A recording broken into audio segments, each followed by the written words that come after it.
But and I think I read somewhere that it also could be that it is just this country is going through, I think, such a hard time, and that people just are, they're just tired of it. They're like have fatigue of with the war and other stuff, and so it's easy to just look the other way and say, oh, I don't want to read that. Let's see what Brittany's doing. I'd rather read that.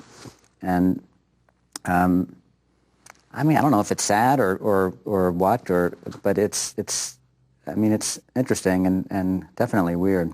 Yeah, and sometimes it's damn annoying where you wish people would pay more attention to a kid coming home with his legs gone. Yeah. Because that's real news to me. Right. Changing topics. Your son. Yes. The basement musician, Yes. pretty ambitious with his music, is playing out with his band. As a person who's gotten somewhere in the entertainment business, what advice do you give him? Well, the only thing, and I would say this to him, and I'd say this to anybody who wants to go into any of the arts, don't do it unless you love it, because it's not worth it, And I'm proud of him, him and his friends and this band. One of the bands he has, Fiasco. They've been working hard for years, and the music that they love. And I have to say this: they've been inspired by you, and all the bands that came up around the same time as you and before you, and it's not the easiest music to market, and that's what they love, and they're doing their own version of it. So I'm just glad that he has something that he loves, because I think that's hard to do, and especially hard to find when you're a teenager. I mean, I didn't really find it until I was in my 20s. So when I was his age, I was really sort of lost and searching, and so I'm happy for him. Cool.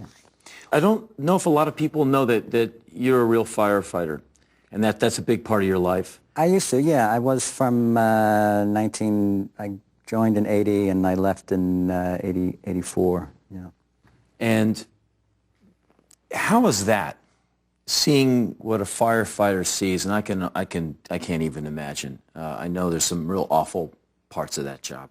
How has that affected your work?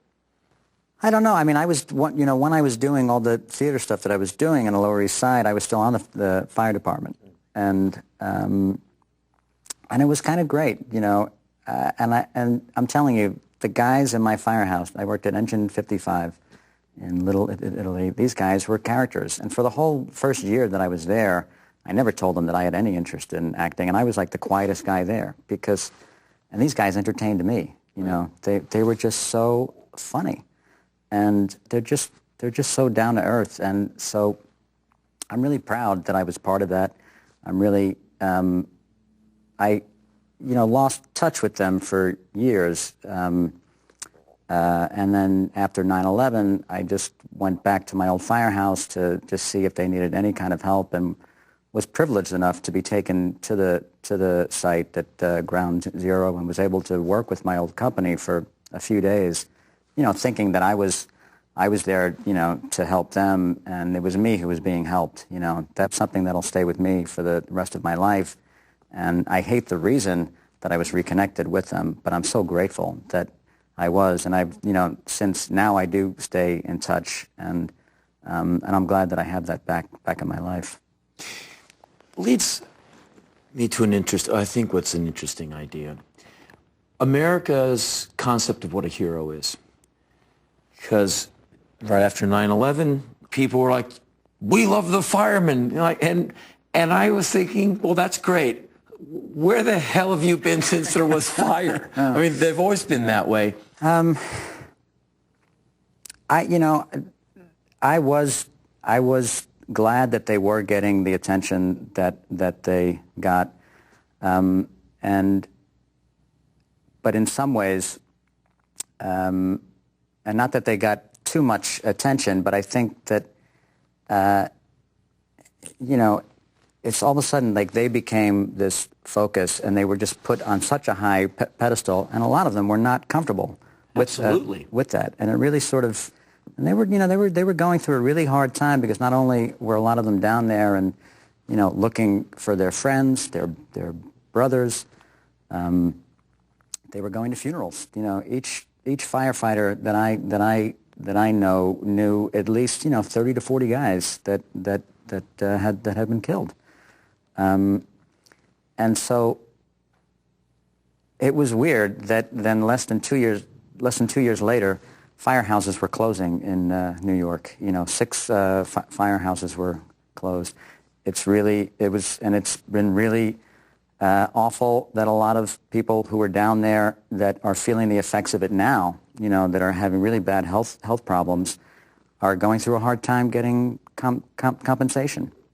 So I think that's the unfortunate thing, and I don't know if it's the media's fault or I mean, responsibility certainly rests on us too as people and what our interests are.